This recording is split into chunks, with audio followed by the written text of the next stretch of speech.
You're watching CW Montana. This is the MTN 9 o'clock news. Good evening and thanks for joining us tonight. I'm Russ Riesinger. There is new information about a murder suspect killed in a shootout with U.S. Marshals in Billings last week. 19-year-old Kellen Fortune died in a hail of gunfire on Cook Avenue last Thursday evening after police say he exchanged shots with U.S. Marshals who were attempting to take him into custody. No officers were injured in that gunfire. We now know that Fortune had been on the run from authorities in Colorado since November of last year, where he was wanted for first-degree murder. According to Colorado Springs Police Department, detectives identified Fortune as a suspect in a shooting that left another teen dead. 19-year-old Alicia Velapondo was shot and injured in a fight in a parking lot. Now, he was found inside his vehicle suffering from life-threatening injuries, died later in the hospital. The Colorado Springs Police Department Violent Task Force determined Fortune was here in Billings, alerted U.S. Marshals who located him in the 700 block of Cook Avenue. At least 6 federal officers fired at Fortune, who died there on the scene. Billings Police Department detectives are conducting an investigation into the officer-involved shooting. In Bighorn County, 2 people were killed last night after being struck by a vehicle. That accident happened just after midnight on Highway 451, just outside Wyola. The driver, a 19-year-old from Sundance, Wyoming, told officers he did not see the couple before hitting them. Drugs, alcohol, and speed are not suspected to have played a role in that fatal accident. Montana health officials reported 9 new coronavirus cases today. We already told you about 3 of those from Bighorn County yesterday. And now, earlier today, Bighorn County is reporting 2 new cases, a female in her 20s and another female in her 40s. One of the patients was asymptomatic while the other did have symptoms. The county now has 31 active cases. Yellowstone County also saw 1 more case, and Dawson County reported a positive case, that being a man in his 60s. Montana now sits at 163 active cases with 572 people recovered. 15 patients do remain hospitalized. Well, despite the recent spike in cases in Bighorn County, Little Bighorn Days is still on for 2020. However, what is normally a full weekend event will now be held this Saturday from 11 until 9 p.m. The parade starts, the festivities off at 11, and the street concert will close the night out from 6 until 9. The theme this year, celebrating essential workers and saluting Bighorn County patrons. COVID guidelines and restrictions will be posted and encouraged at all events, and unlike most years, they're asking that only Bighorn County residents attend. Well, to keep the public safe, we do have the event coordinators that we've met with them at least 3 times over the last probably week, and they have laid out a very detailed plan, including social distancing. They've got waivers that they'll sign off. They'll be handing out masks. They'll be discussing all the implications of, COVID-19. This is an opportune time for Bighorn County residents to learn a lot more about COVID. And basically, we want to make certain that everybody stays safe and has a good time in a very appropriate fashion. And we'll have monitors there and others to make certain people are compliant. Well, President Trump held a campaign rally in Arizona as cases of the coronavirus spiked there and in more than 24 other states. That event in Phoenix comes just days after his rally in Tulsa, Oklahoma. And the president once again used an offensive racist term to refer to the virus. Natalie Brand reports from the White House. President Trump rallied young supporters in Arizona, one of 25 states seeing a surge in coronavirus cases. We're here today to declare that we will never cave to the left wing and the left wing intolerance. And that is why we must prevail on November 3rd. We have to prevail. Get out there. Those attending the Phoenix rally were asked to sign liability waivers, and organizers handed out masks, but not everyone was wearing them. It's got all different names. Wuhan. Wuhan was catching on. Coronavirus, right? Kung flu, yeah. Ahead of the rally, the president held a roundtable on border security in Yuma. Illegal immigration is down 84% from this time last year. The president also toured border wall construction, one of his signature 2016 campaign issues. President Trump is facing criticism for holding rallies amid the pandemic.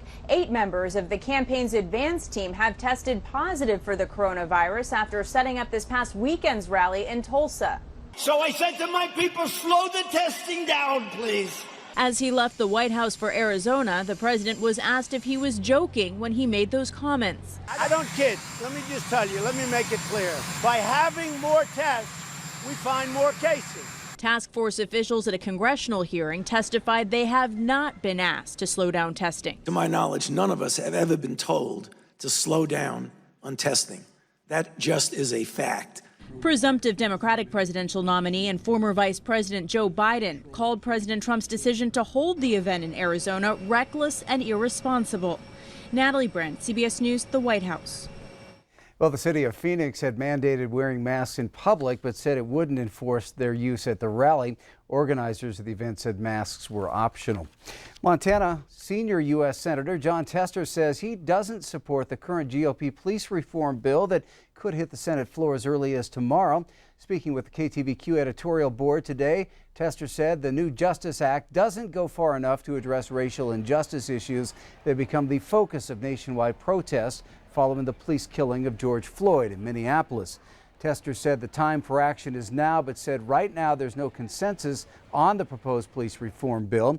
As for the nation's battle against COVID-19, Tester told us he believes the Trump administration's denial about the seriousness of the coronavirus outbreak cost us valuable time and lives. I think it's dangerous to blow off as a hoax.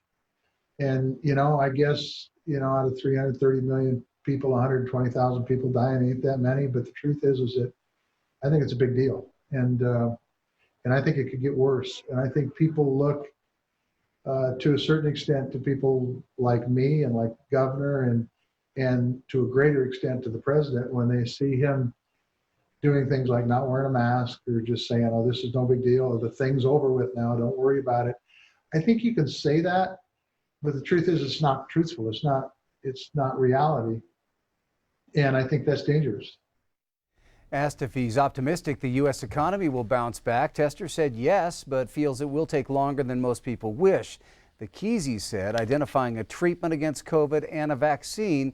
Dr. Fauci did predict today that would be available by the start of next year.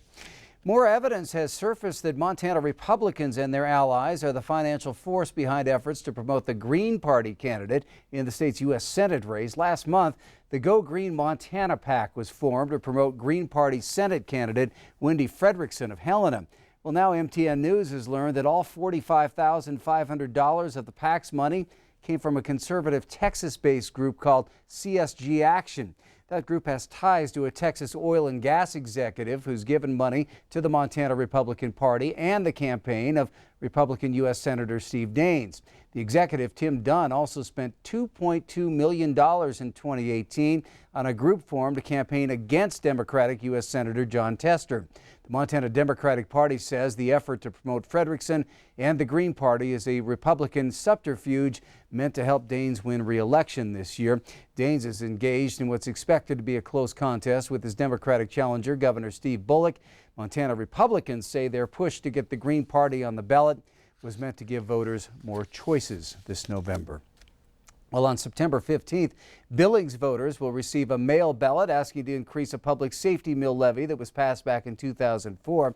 If that's approved, that levy would bring in $4 million additional dollars to the city to help pay for the police and fire departments. Billings Mayor Bill Cole told Q2 today that the city council is counting on that levy passing, or else large cuts could be down the road for city departments. That levy would increase taxes about $57 per year on a Billings home worth $211,000.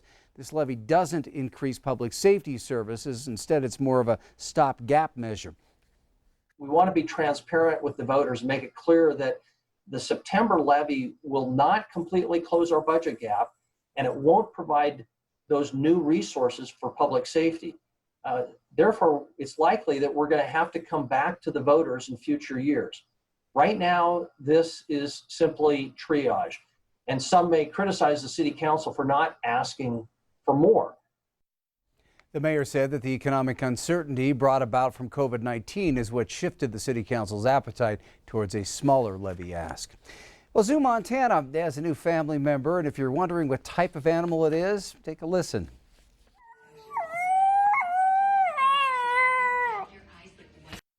Simpson is a 7-week-old gray wolf pup found abandoned on private property near Condon, Montana. He was spotted by property owners after seeing him walking up their driveway.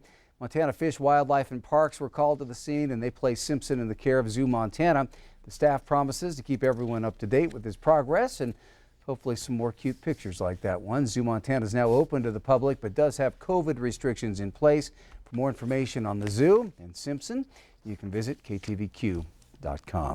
Still to come on tonight's 9 o'clock news, teamwork. Q2's partnering with Billings Family Services and Master Lube with the goal of raising $12,000 and 12,000 pounds of food. We'll have those details in just a bit, but first, Bob McGuire's in with your full 7-day forecast.